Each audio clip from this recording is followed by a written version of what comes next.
So there's certain shows that we do here where they begin at the meeting, the staff meeting, where I have this idea that I can barely articulate, and I have to persuade the producers, A, that I'm not crazy, which is a daily struggle, and B, that this is a real idea. And the idea really did stem, I think, from a whole bunch of different things, but I'll just give you a couple of examples. So now people are talking about maybe Joe Biden running for president. If he were sworn in as the next president of the United States, as President 46, he wouldn't be 46, he'd be 78. And there's like a part of me that goes, well, that's just too old. It's just too old to be president. And then there's times when you look at somebody who's doing a job, and we're going to mention some specific examples where you think, well, how can you do that? I mean, I'll be honest with you. It was actually an NFL coach who I think is 30, who I was looking at and thinking, well, you can't do that job when you're 30. But what do I mean by that? What does that even mean? How do we arrive at those kinds of judgments? They're not written in stone anywhere, and of course they vary so much across the spectrum of humanity. And then we thought, who could possibly be a guest on this show? Who could possibly talk about this across lots of genres? And really, there's like one person. It was like either we get Mike Pesca or we don't do the show. So we got Mike Pesca. That was like the better option. He's the host of the daily podcast on Slate, The Gist.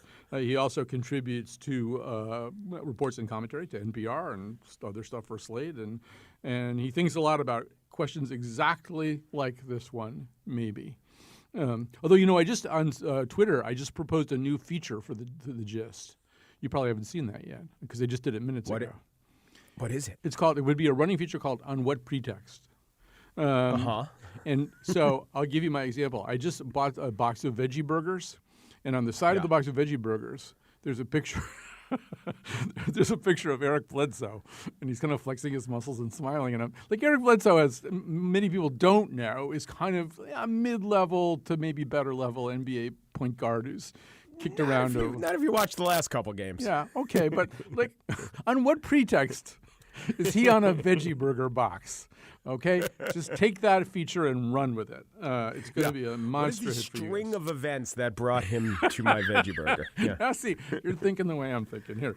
All right, so we have to talk about this whole idea, and I think, Mike, we have to set up some parameters. Like, we have to throw out prodigies, right? Mozart was Mozart. He was doing stuff when he was 8 years old, but that's like a weird thing. We can't. That's not a question about whether his judgment and his understanding of life has fully evolved. So we have to throw those people out, and we probably have to factor a little bit for history. Yes, Alexander the Great was conquering countries when he was 18 and was being known at that time as Alexander of voting age.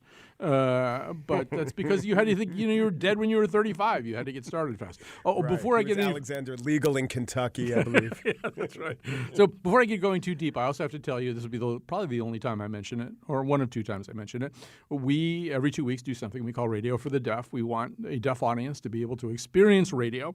And so the way that we do that is that we have two fabulous American Sign Language interpreters. Barry Sue and Heidi are here with us today. They're in the studio with me. They are interpreting everything that Mike and I say in American Sign Language. Mike, if it helps you, Heidi will be interpreting what you say. And this is all available on Facebook Live on the Colin McEnroe Show Facebook page, both live during the show and afterwards. So there. Fantastic. Can I just take this very selfish opportunity to do two things? Yes. To plug my book that's coming out in less than a month. It is called Upon Further Review, The Greatest What-Ifs in Sports History. So that is one of the things. And the other thing is when I watch the show on Facebook, as you archive it, I will see the sign for my book, Upon Further Review, The Greatest What-Ifs in Sports History. Yes, absolutely. And edition 2 will include what if Eric Bledsoe had started eating veggie burgers sooner in his career. And I want to contribute somehow. I want to be of some use. So let's start with this idea. We're going to talk to a gerontologist in a little while. But, at the heuristic level, as Nate Silver would say, we do talk about this stuff all the time. Biden's 78. Is that old? Is that too old? No, he seems pretty young. I don't know. Is there any more that we can do than just sort of engage in guesswork about something like that? I think we should actually look inward and really wonder what we're saying when we're guessing. I think that we make tons of mistakes and we let a concern or a stated concern for age serve as a stand-in for something else.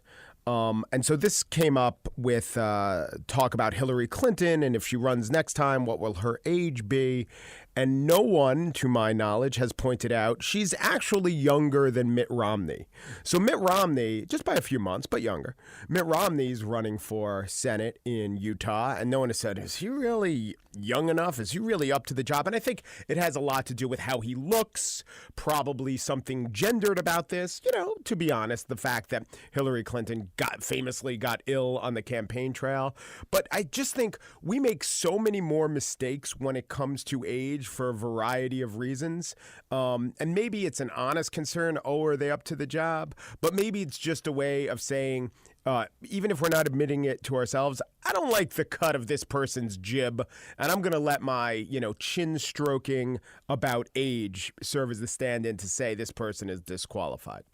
But I also think it has to do with jobs. Ruth Bader Ginsburg is 83, I think. I don't know. Everybody sort of figures if you're a Supreme Court justice, you're not feeling that great that day, you can't remember, what year Whoomp There It Is came out, or it doesn't matter that much, you can wait a few hours. Right. As long as you remember the boom shakalaka boom, you're fine. Yeah. To cite as precedent. Right, exactly. So, but if you're president, there isn't any day off, there isn't any minute off, right? At any minute you might be confronted. I don't know how I can say those words right now in the Twilight Zone reality we live in at this moment, but that's how we think about the presidency, right? You got to be on top of your game all the time. Right, but there's no evidence that someone, when they hit a certain age threshold, just becomes sharp. And I understand having anxiety about it, but I just don't think that there's anyone who said, Hillary Clinton, she's really my ideal candidate. My gosh, to have her in the office would be great, but she is a little too old. It's the people who have misgivings for another reason, and then it expresses itself with age. During a couple campaigns ago, it was said of John McCain, he's this however many times at the time, 3-time cancer survivor, and it's used as a cudgel to beat Sarah Palin. And he put Sarah Palin on his ticket. Well, McCain, although he's battling cancer now and maybe in the end stages, he would have survived the 8 years of his presidency had he been elected. It was basically a way of saying we don't like Sarah Palin. So I don't know how. I think that if you have hypothetical concerns about age, and they're warranted, you could point to mistakes that person's made that might be explained by age. And I think that people should have a lot of concerns about Donald Trump. There are some things about his age, I think, that have manifested themselves that heighten those concerns. But basically, it's that we have a concern about Donald Trump. Right. And well, I think in McCain's case, it's interesting that you bring him up because there was sort of a moment in the 2008 campaign that we remember. I think it was right at the time when Lehman Brothers collapsed, where he kind of didn't seem to know what he wanted to do. And did he want to shut down his campaign? Did he want to not debate? And Obama was going, no, this is what it's like. We're going to debate because we got to figure this stuff out, and we got to do it in real time. And I think a lot of people, maybe they were, as you're suggesting, Mike, just feeding their own existing prejudices into that paradigm. But I sensed some people going, wow, maybe he can't react fast enough in real time to a crisis. Maybe. Maybe he was, at the time he also famously gave the speech denying that we were experiencing an economic collapse. It was one of those political things that you pounce on and that the part stood for something larger. McCain doesn't get it, whereas I just think if you look back at what he was actually saying, is kind of a scripted, I believe in America and the ingenuity of Americans type talking point. I don't think that if I were to state my thesis as regards presidents specifically, it's this. I don't think that age and age alone and the abstract number of age has ever been a sufficient disqualifier for anyone who's seriously considering running for president. No, that's it. Yeah, I think there are ways in which this whole thing kind of shifts back and tilts back and forth too. One of my students pointed this out to me. I think he started as maybe a Tommy Vitor comment on Pod Save America. That it's a tweet. It says it's absurd that people criticize high school students, talking about Parkland, for talking about gun control policy, but are cool with having 80-year-olds question Mark Zuckerberg about Facebook, online privacy, and AI. And there is some truth to that. I know that you've observed this too. That it's almost a motif that the 80-year-old senator has to, kind of empty himself of all expertise before asking the question. Right. Yeah. The preamble of now I like the Facebook, and I've been on it twice, and my wife or my grandma uses the iPad because it's big, just to establish your bona fides. This also shows up, by the way, the two professions where you brag about your lack of technical expertise: senator and NFL coach. NFL coaches always bragging about, I don't do email. I've never sent an email. Anyway, maybe they're similar. I don't know. They're kind of tenured for life. But the concern with the high school kids, let's take Tommy Viter's tweet part by part. They don't have people in their adolescence do not have fully formed brains. I would not discount their opinions, but there is a biological fact that they don't have fully formed brains. And there may be a biological fact that when you turn 80 and you veer towards what used to be called senility, you start to lose some of your faculties. But I think it's almost a little unfair in this case. It's just that technology moves so quickly. How do you blame an 80-year-old for not being up on Facebook? Yet that is the charge. I mean, our elected officials have to be up to the task. And, I'll concede that if there was a weapons system that was developed after, say, a veteran, a senator who is a veteran, the Osprey, right? The jet that takes off like a helicopter, they wouldn't brag as much about, I don't understand these newfangled kind of weapons. They'd want to show and demonstrate their knowledge of the weapons. So there's something weird with Facebook or technology. And I do think it is kind of a shame that our guardians are not up to the task of understanding new media. But I don't know, it's because of their age or simply because, a function of that wasn't the world they grew up in. Since you're mentioning NFL coaches, I do think one of the first times I started thinking about this is when I was made aware that 30-year-old Sean McVay was taking over as head coach of the Los Angeles Rams. Now, at one level, Mike, I don't care who coaches the Los Angeles Rams. It's not high on my Maslowian hierarchy of needs that somebody really competent and well-developed mentally coaches the Los Angeles Rams. I just don't care. But on the other hand, I thought, I don't know. There's some way in which 30 years old doesn't map well onto my understanding of what being an NFL coach was. Once again, at this very sort of unscientific level, I feel like he's too young. Yeah. Vince Lombardi, he is not. But it is also weird. I don't know, maybe NFL coach should be something that we can reconsider, especially as it veers away towards being a leader of men. And also you're kind of a CEO and just veers towards being maybe a relator of people in the workplace and an architect of excellent offenses. I mean, there are clearly parts of the job that being young and spry and able to stay in the office for 24 hours a day where youth or at least vigor would help you. I totally get that. But then there is also the NFL coach as figurehead, and what does that mean? And I understand, like, when you said it doesn't map on, I get that. I totally get that. But maybe we have to reconsider that. And another thing, I think this is related. Sometimes we say, so with Mark Zuckerberg, there was a lot of talk about, how young he is and how young he looks. And a columnist, maybe, I forget exactly who it was, but a columnist pointed out, we have got to stop infantilizing Zuckerberg. The man is, how old is he, 32, 33?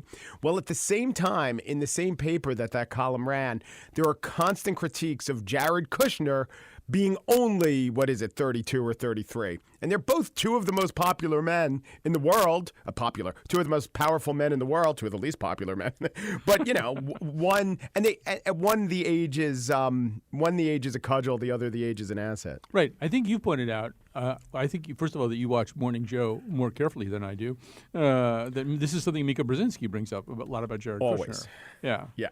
He's 37. He's 37, by the way. Yeah. First of all, Sir Francis Drake circumnavigated the globe when he was 37. Which is harder than being Jared Kushner, even if Jared Kushner did the things that he's supposed to do, which, because he's too young and too compromised in 5 or 6 other ways to do them, he doesn't do, which is good because he wouldn't be any good at them. Does that make any sense? That makes a lot of sense. I don't know. I think that maybe 37 is the age that you're that's maybe the perfect age, that you should never be criticized for being too young, but no one could say you're too old. Even an NFL quarterback at 37 is only getting up there in age, especially with Tom Brady being best in class at age 40. So, yeah, maybe I think we've decided, you and I right here, that except for, I don't know, Miss America, 37 is the ideal age to achieve just about anything in our society without someone reasonably criticizing you for being too young or too old. I feel that decision advantages you more than it does me somehow. But, well, go back to football. What is you sort of think about, well, what's football like? What do we compare football to? Well, we always compare it to war. That somebody, who's an NFL football coach is kind of like a general in terms of organizing people and maximizing their ability to do violence to one another, which makes me think of a 19-year-old general who's back in the culture a lot. I'm taking this horse, man of rains, making red coats weather with blood stains. And I'm never gonna stop until I make them drop, burn them up and scatter the remains down. Watch me engaging them, escaping them, and raging them out. I go to France for more fun. I come back with more guns. I mean, first of all, I just did that so the poor ASL interpreters would have to try to keep up with that. But I mean, you think back. I mean, we're all about Hamilton these days. I think he was 22 when he became the aide to George Washington. I mean, a lot of the people who did overthrow the British were like really, really young people. Yeah. But everyone except for Ben Franklin was younger then, weren't they? Well, Ben Franklin, the average age. Yeah, Ben Franklin has it both ways, right? He did amazing things when he was 25, and he also did amazing things when he was 70. I think he's the oldest signer, and so 70 years old, he does that. But 25 years old, I don't know, he like invented the post office then or something. So he's one of these guys. He really is. He sort of keeps it going the whole time. Yeah. And I don't know exactly off the top of my head average lifespan during the colonial era, but it was really young. But if you look at how long our presidents, especially our first 10 presidents, lived for, they greatly exceeded that. They were probably in the top 1 or 2 percentiles of lifespan. Right, and they didn't even have Secret Service agents to give them the Heimlich maneuver and do stuff to keep them alive. So let me ask you one more thing as we're in this, because there's this other area. Okay, there's this quote that I'm absolutely sure that I know from somewhere, but I was not able, using the internet today, to prove that it exists. But I do know that Françoise Sagan, at the age of 18, published the novel Bonjour Tristesse. And I swear I watched her maybe be interviewed by Dick Cavett or somebody. And she said by the time a person is 14 years old, they have enough life experience to write a novel. And I was a pretty young person when I was watching that, and I didn't have enough life experience. I was in my 20s, and I still didn't have enough life experience to write a novel. And I thought, I wonder what that means exactly, because a novel and other things like that, creative contributions to the humanities, they need to well up from some place. I mean, who knows what Mozart's doing when he's 8 years old? But a novel is a pulling together of ideas and sensibilities and stories which are understood in a very specific way. And yet, she's not that isolated. I mean, occasionally there are works written by people who are incredibly young that somehow or other are novels or plays that speak to us. Right, but I wonder what the novel written by the youngest person that has still sustained through time. I mean, even as we think of Harper Lee being a young woman who wrote the novel, she wasn't that young, and we find out about her earlier drafts, and she did indeed have to go through all those life experiences to get that one exquisite novel right. But maybe a novel is different. I'm not even going to make the glib joke about, these days at 14 you definitely have enough life experiences to text or to put out a Snapchat. Luckily, I'm not going to make that glib joke. You wouldn't go. No. But maybe a novel, okay, in a couple ways, a novel is unique, but I think as a culture, we've moved past it as the ultimate expression. And now that we're in more of a visual time, would it seem so crazy to say that, at 14 we have the experience, I don't know about the actual skill, but probably that's true, to create a movie that's really gripping and says something? I don't think that's too weird at all. And, especially when I listen to like a WNYC Radio Rookies, a lot of those, sure, they're helped by a professional, but are really polished. And at their best, you never say, well, that person's too young to have told a story and held my attention. So I think there's something to be said, but I think the fact that like she's talking about the form of the novel specifically makes it seem more bizarre than it really is. Takeaway novel, just think a full expression of intellect and of insight that is expressed in a great way that affects you as the listener or viewer. I would think that a 14-year-old could do that. I think it's also sort of cheating being French. I mean, they should have like a map legend or something, a map legend that says, 1 year equals 1.34 years or something like that. Because you're just more stuff is going to happen to you if you're French. I remember when I was in college and I first met people who grew up in New York City, and I said to myself, there's got to be a multiplier. I mean, maybe for Manhattan it's times 2, but then by Cross Street divided by 10. Like, I knew there had to be a multiplier because I met these 18-year-olds. I'm like, how are you 36 already? All right. We have to take a quick break. When we come back, Mike and I, of course, are self-appointed experts on pretty much everything, but we're actually going to talk to a gerontologist, too, just to make sure we're right. Here, cause I'ma go tell him, hey, I ain't too old for this. Girl, what you talking about? I ain't too old for this.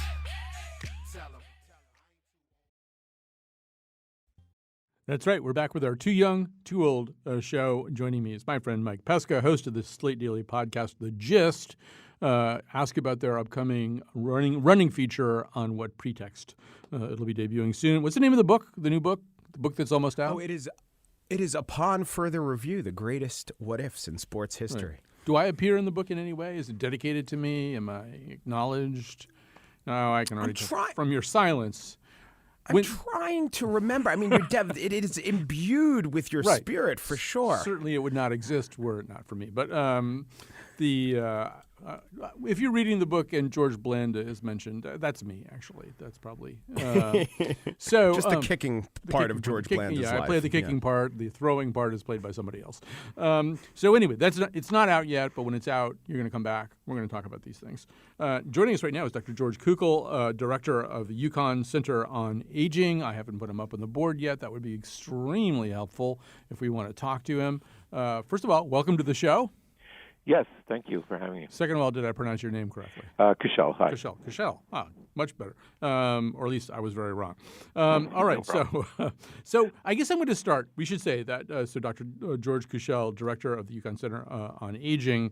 I guess the first question that Mike and I have jointly is, well, I mean, do you become old at a certain age? So there's no magical cutoff. We tend to think that historically that when you turn 65, you get your gold watch and you retire, and all of a sudden you're old, and it doesn't happen that way. Obviously, I think it's first of all, aging is something that's inevitable, but it happens kind of along a continuum. We like to think of it as a lifespan process, and one of the things that's very important to realize, in addition to being inevitable, is that it varies greatly between us. Some of us age a little more fast, and some of us a little more slowly. So it also depends how you define aging. Right. Well, maybe we need to do that. But Dr. Kushal, there is this number 65 that just comes up a lot, right? Right. Where do we get that from? That actually historically goes to 19th century Germany, to Kaiser Bismarck, who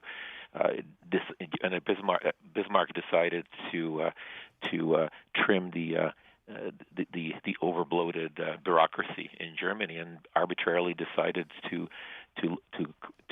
say that 65 would be the cutoff. So there's really no biological, clinical, or other reason why it should be 65 and not some other number. And in terms of the ability to perform one's job, it really depends on the individual and on the job. Mike, do you have questions for our gerontologist? I mean, questions unrelated to your own personal health and well-being? I do. One question, I just thought of something. I mean, the arbitrariness of 65. What if everything else in the world were the same, but it took 400 days, let's say, for the Earth to circle the sun? Therefore, everyone's life were a good, 8% longer.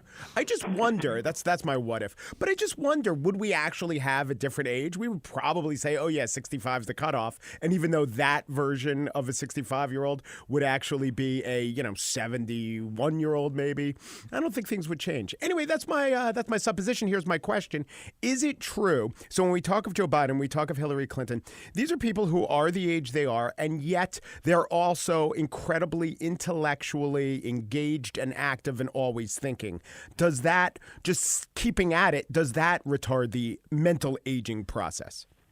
No, it really depends, again, which aspect of the mental process you're talking about and who you're talking about. There's a lot of variability, obviously, between individuals, and the two people who you've talked about have done extremely well. In general, if we're talking about normal aging, two major things happen to our ability to use our brains. One is that, put very crudely, the amount of information that we've accumulated during our lifetime has grown tremendously, and that kind of gets to the idea of greater wisdom as we get older. You can think of it as more filing cabinets with information. What typically slows, even in normal aging, is the ability to retrieve that information, to find the right file in those filing cabinets. That takes longer. I also feel as though this whole thing, our whole set of attitudes obviously has changed a lot. And it would be interesting to know, I don't know why this show is so French. We've already had Francois Sagan and Lafayette. But in 1958, de Gaulle is taking over as leader of France, of forming the Fifth Republic. And journalists are asking whether he's going to violate civil liberties. And de Gaulle retorts, "Have I ever done that? Quite the opposite. I have reestablished them when they had disappeared. Who honestly believes that at age 67 I would start a career as a dictator?" So he thinks that 67 is too old to become a dictator. But beyond that, 67 was kind of old then. I mean, in a way that it isn't now, Dr. Kuchel. It seems to me that people would talk about, wow, he's 67. Could he run France? I mean, you'd never say that now. But, I mean, how much can this change be real and biological as opposed to just attitudinal? Well, we don't know what the limits are. I mean, we think that 120 is kind of for the time being is the maximal human lifespan in terms of cases of people having achieved that length. But what we're seeing is a tremendous push, as you said. The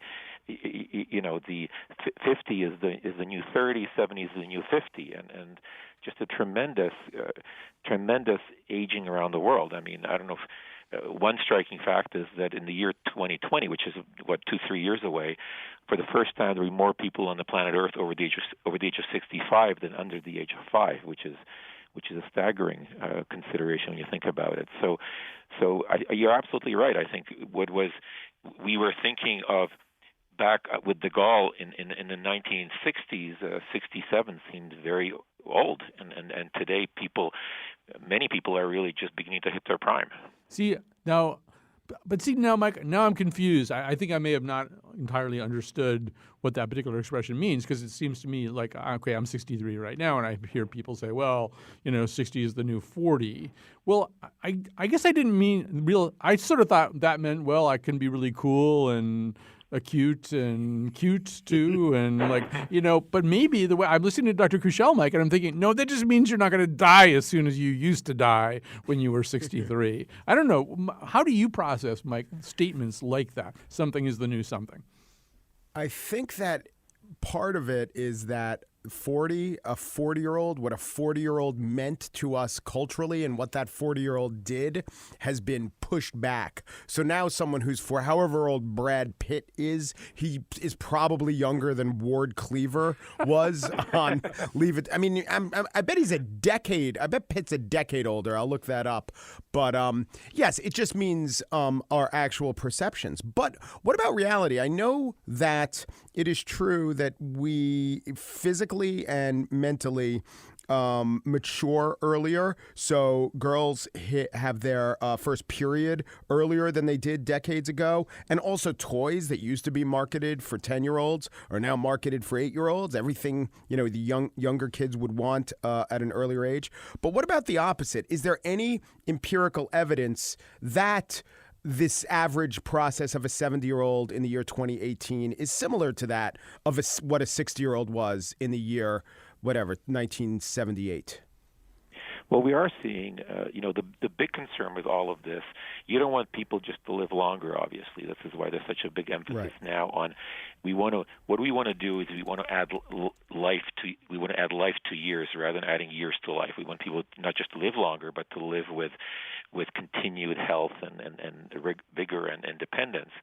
And there is some evidence that we're actually, particularly among people who age well, people who could take good care of themselves, who don't have other diseases, people who often are, marathon runners, for example, or and such, that their physiology in their 70s resembles that of what you would typically see in somebody in their 60s or 50s. And of course, the converse is also true. We do see people who chronologically, when we say chronologically, in terms of how old they are in terms of the number of years since their birthday, who chronologically may be in their 50s, but whose bodies are much older. So again, it's hard to generalize because we're seeing these varying trends in individuals, but in many people, what we're seeing in people who have managed to age well, we're seeing that they are pushing that aging clock back, if you will. So I think that combined with lots of other research that's ongoing to try to expand the health span to allow people to live longer independently in a healthy fashion is very very positive and raises a possibility of doing yet more in the future. Right. So if you're going to have your first period earlier, you want to have your first stroke later. Or preferably have it the day you die. Right, exactly. Yeah. But so, I mean, that makes sense to me, too. So I don't know, if we were just to have a takeaway from this, it sounds like you're agreeing with what Mike said in the first segment, which is there's no particular reason to look at Joe Biden and say, well, he's 78. He looks very vital and has more energy than I do, and he certainly isn't whiffing on, easy questions and stuff like that, and he can cut his own meat. So there's no real reason to say, well, he's 78, maybe he shouldn't be president. You as a gerontologist, not as a political scientist, but as a gerontologist would say, what? What would you say? Well, I would say that I would like to have him. I would like to know what his physical exam was and what his health is. I mean, obviously, it's hard to. You can glean some information from how fast a person walks. That tells you something, and how they speak and all that. But you would really. This gets at the whole issue of health of our political leaders, and I think that it would be important to know what the health status of a person like that is. But I should also say that there's a lot of evidence now among people who age very well. For example, if you take centenarians, people who age well and healthy into their 80s, 90s, and beyond, that these people actually have a lot less disease than people who are, in some cases, decades younger. So there's just something different about those people. As for the ability to judge, as for being able to judge whether an individual of a certain age can fly a commercial plane or drive a bus or be the president of the United States, that's obviously a far more complex decision where you have to look at many issues. But the point is, the bottom line is that age alone is not something that should exclude a person.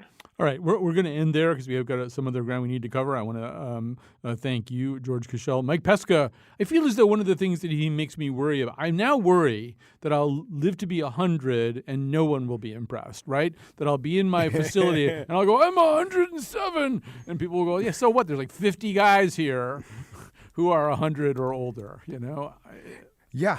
And we'd have to change the lyrics to Young and Heart. You know, if you survive to 105, look at all you're derived from being alive. Yeah. Not much. Yeah. Same as the next guy. Actually, in my case, the song "Born Too Late for You to Notice Me" that refers to my eyesight at this point. You know, I just can't even see people. All right, we're going to take a little break. Thanks to Mike Pesca. We can't wait to have him back when the new book comes out. But meanwhile, get ready for the gist. It's on 5 days a week. Don't miss it. We will be back with more to say about this. They say I'm young, but I'm not too young to know what love is, to know what love is. They say I'm young, but I'm not too young. All right, I have to thank a whole bunch of people here. As I said, we're doing Radio for the Deaf today. That means that we have wonderful signers in here, not signers, they're interpreters. They interpret the show into American Sign Language, which a deaf audience can then experience on our Facebook page, on the Colin McEnroe Show Facebook page. It's up there on our show page in ASL. Mary Sue Owens, who always does my voice.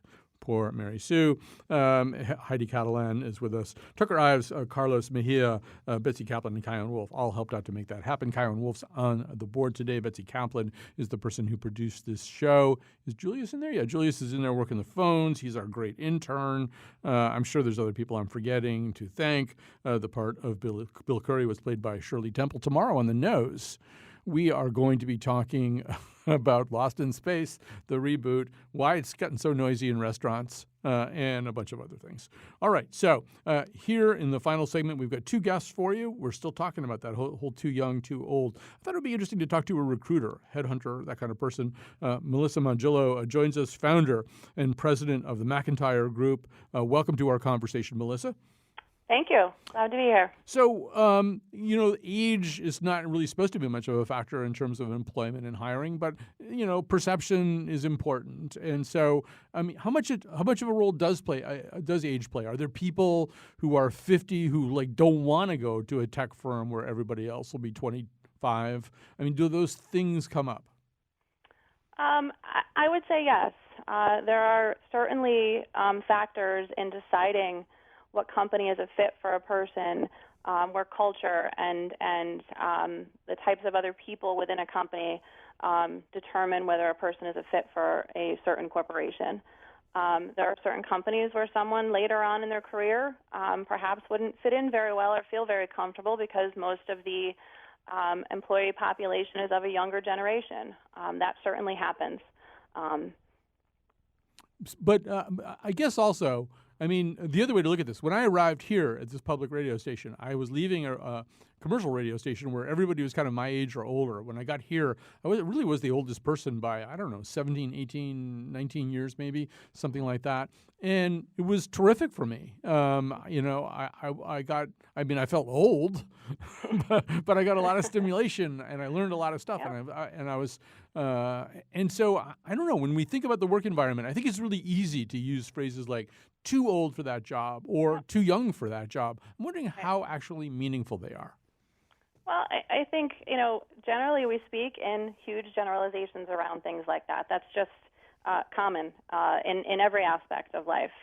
We speak about the older generation and saying, they're inflexible, they'll be difficult to train.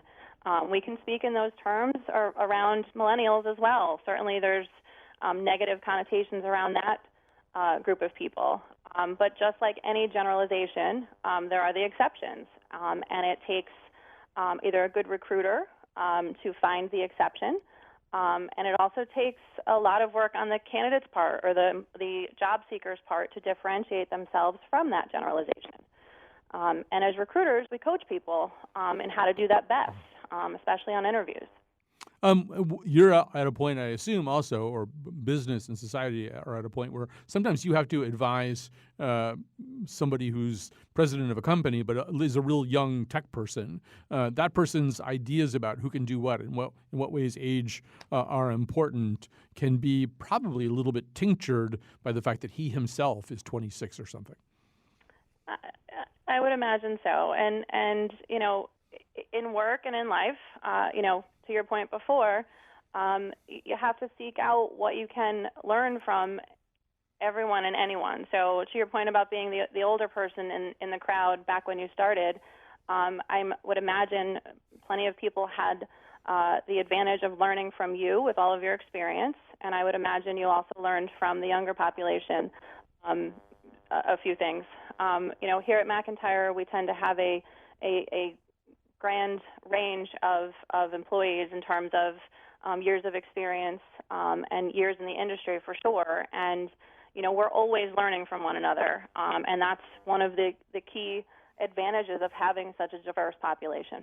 Yeah, I'm not sure how it works here. I think the minute I'm out of the room, they say, "Did he just tell another Ella Grasso story?" My God. Anyway, thanks so much, Melissa Mongillo from McIntyre.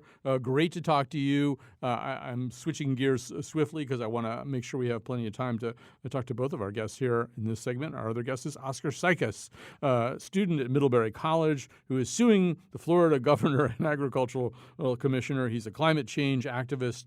He does these rather dramatic walks, and he's here to tell us more about what it's like to be a young person trying to make a difference. Oscar, can you hear me on Skype? Oh, yeah. Hi. Thanks so much for having me on the show. So how old are you right now?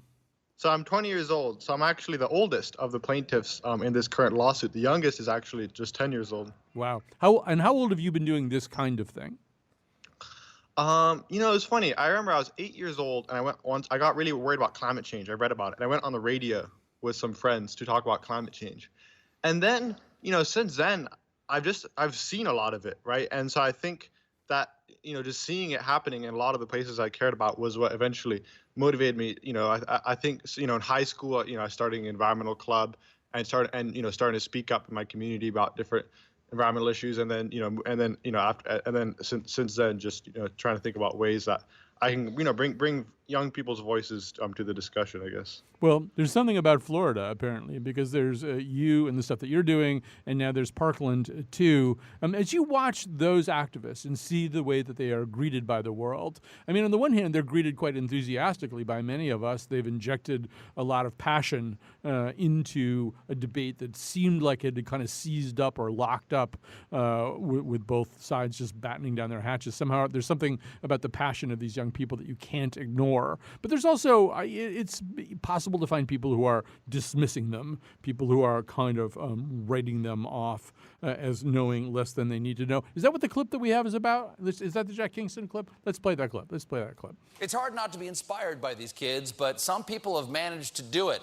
Like former Georgia Congressman and greasy bag full of cash, Jack Kingston.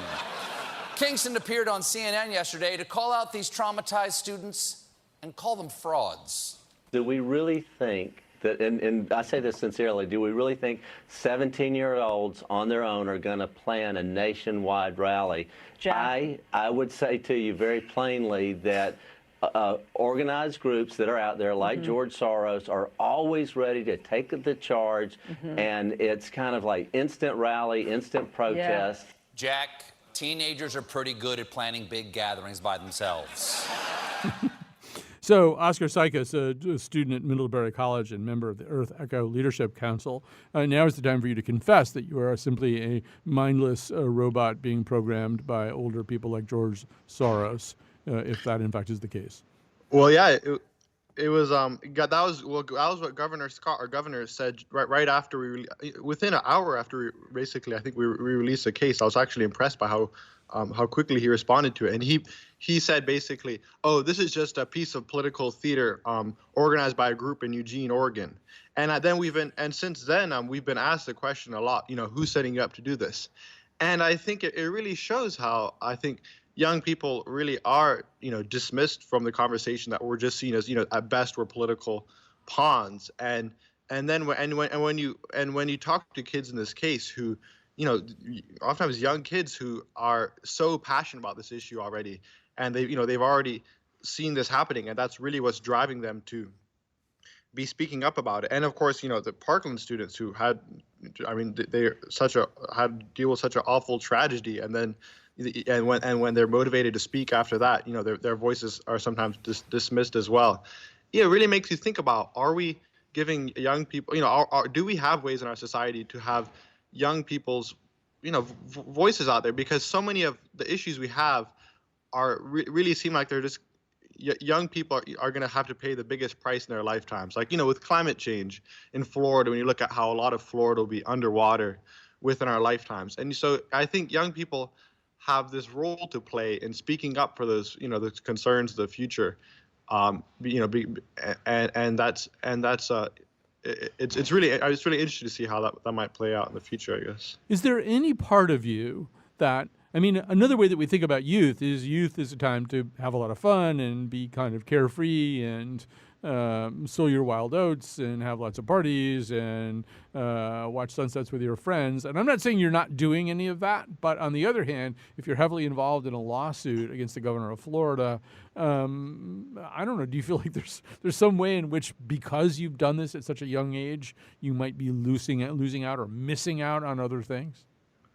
Yeah, it's funny. I've been thinking about that the past, I think, the past, I would say 3 weeks have really just been sort of a really not much of that kind of fun stuff that I might normally have the chance to do. But I think that, there is, I guess, the overall idea of, you can always do a little bit of activism for the same time, but like the overall idea of, just having fun during college is something that I can understand why other people might want to do it. But for me, it's, if you're in this space in history where, you look at the climate crisis and how it's getting worse so actively, and you have this platform to speak, and you're young and you're there, I think that there's a, sort of a responsibility with everything I've been lucky to have, and, everything somebody was, to really get involved and just it's such a crucial time, I think, because, one thing about climate change is, physics doesn't wait, until you get older and you want to decide to do it. The physics of, carbon accreting the atmosphere is is definitely happening right now as well. But that is a really interesting tension. And yeah, hopefully I still have some time to do fun stuff too. Right. Well, I'll do a test and we'll see how much of your youth you're missing. Who is Drake?